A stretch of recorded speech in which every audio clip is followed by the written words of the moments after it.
ஆட்டுக்கால் எல்லாம் முங்குற அளவுக்கு தண்ணி வைக்கணும். இது நம்ம வந்து ஒரு 10 விசில் விட போறோம். அரைக்க வேண்டியதை அரைச்சி எடுத்து தனியா வச்சுக்கணும். அதுக்கப்புறம் நான் வதக்கணும்னு சொன்னேன் இல்லையா, இந்த வதக்க வேண்டிய விஷயங்களை வதக்கிக்கலாம். இது நமக்கு 2 சில்லு தேங்காய் தேவைப்படும். அதுக்கப்புறம் நம்ம ஊற வச்சிருக்க அந்த 10லேருந்து 12 முந்திரி பருப்பு, 1 ஸ்பூன் சோம்பு, 1 டேபிள் ஸ்பூன் கசகசா ஊற வச்சிருக்கோம் இல்லையா, காரத்துக்கு தேவையான பச்சை மிளகாய். ஓகேவா? ஆட்டுக்காலில் வந்து ஃபேட் ரொம்ப கம்மி. கொலன்னு பார்க்கறதுக்கு நல்லா இருக்கும். ஆனாலும் இது ப்ரோட்டீன் அதிகம், ஃபேட் ரொம்ப கம்மி அப்படின்றது தான் ரொம்ப முக்கியம். இந்த வெங்காயத்தை போட்டு வதக்கிக்கோங்க.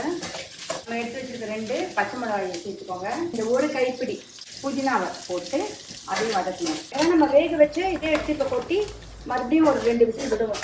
நம்ம அரைச்சி வச்சிருக்க விழுதை சேர்க்குறோம். இதில் கொட்டிட்டு ஆல்மோஸ்ட் பார்க்கறதுக்கு நமக்கு ஆட்டுக்கால் பாயா ரெடி ஆயிடுச்சு. கொத்தமல்லியை தூவி ஆசீர்வாதம் பண்ணி